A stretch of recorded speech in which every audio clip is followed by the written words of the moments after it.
YouTube, Andrew Darling here.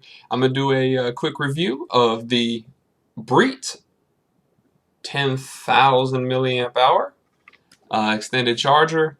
Has a couple outputs, has a power button. We'll get into all that cool stuff in a second. So here we go. I received the device about 2 weeks ago. Got it in a nice box sent to me to review. Went ahead and opened the box to take a look at the device. Nice covered device in the plastic. Very simple design with USB cord and the card how to return it if you have any issues. The device is very clean. It's white. It's crisp. It has a very nice build to it. Very nice feel. Now let's get on to performance. Alright, so as I just described, after I took it out of the box, of course I took a look at the device. Very clean, very smooth front. If I can get it to focus in here on this side of the panel, what it actually is the input port where you charge it. It's the power button. There we go, as well as the battery indicator. So if I come over here, press that, you can see that the lights are on. So that's a pretty good amount of power. So on the back, it just explains that there's an output that's a 2.1 amp, which is the max, and the other output is a 1 amp max. Now I did learn that you cannot charge a phone and a tablet simultaneously with this device, as the 2.1 amp is the max output for the device total. So you can actually charge two phones if they're the 1 amp outputs, but you cannot charge a tablet and a phone. I tried to charge my I don't know where it's at. It's my son's Nexus 7. Tried to charge that along with my Galaxy S5, and it just didn't work. So that's a downside, but build quality overall is pretty cool. Now I want to talk about the actual charging. So to get it from a certain point to another point, how long does that take? What's that look like? I've created a couple charts, and we'll go through those now.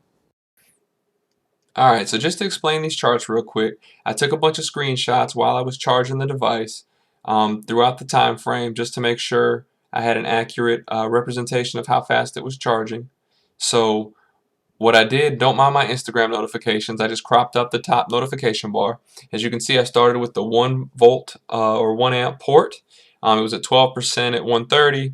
After just about a half hour, it went up 19%. After about an hour and 12 minutes, 49%. Hour 41 minutes, it got up to 68%. And then at 2 hours and 5 minutes, it charged 81%. Now during that time, I was using my phone a little bit, but nothing too heavy, nothing too extravagant. Alright, the second slide is going to indicate I went all the way from 7% to full. Alright, it took me about 2 hours 15 minutes to go from 7% to 100%. You can see the breakdown here. A lot more of this time I was actually on LTE versus at home on Wi-Fi. I had my Bluetooth on most of the time as well.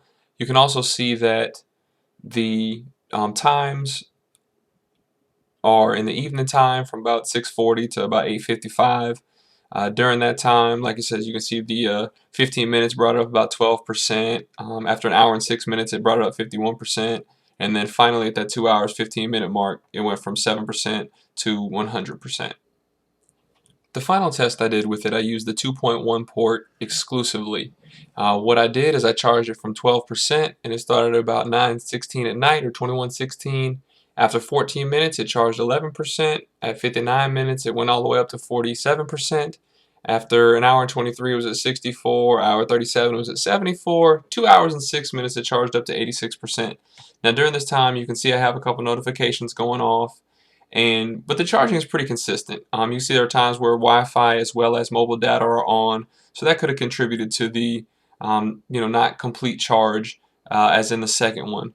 Overall, pretty solid, pretty quick. Nothing to be disappointed with when it comes to charging times.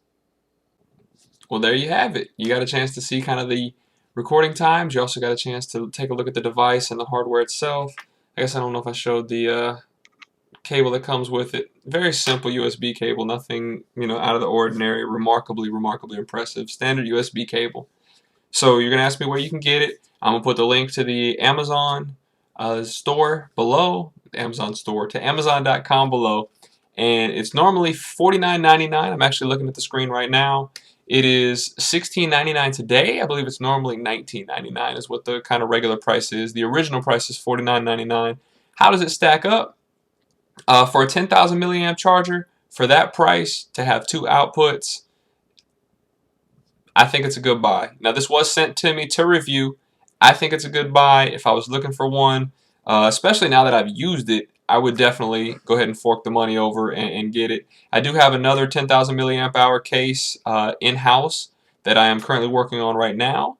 I will take care of that in another video, of course, upcoming. I don't have anything bad to say about it. The build quality is really good. I enjoy the feel of it. It's not terribly heavy. So here's my thinking. What would you use it for? I would either bring it with me if I went to a casino. Not that I play poker or anything, but if I did, I'd bring it with me to a casino and keep it with me. Also, for long road trips, my kids sit in the back seat and we all have devices. My wife has one. I have one. My son has a tablet. My daughter has a phone, even though it's a dumb phone, but that's her fault.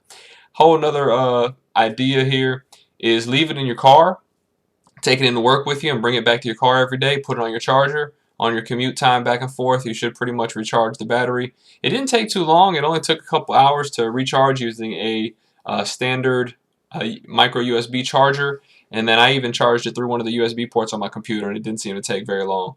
So the Breet 10,000 milliamp hour charger has the 1 amp and the 2.1 amp outputs. Very simple, very sleek. It is on Amazon now. I like it. I recommend it. Have a great day. I hope you enjoy, and I hope I can get a little more advanced at some of this editing stuff. So I appreciate it, YouTube. If you like, go ahead and like and subscribe below. If you have any questions, let me know. Feel free to reach out to me. I'll do my best. YouTube, again, I appreciate it. We'll talk to you soon.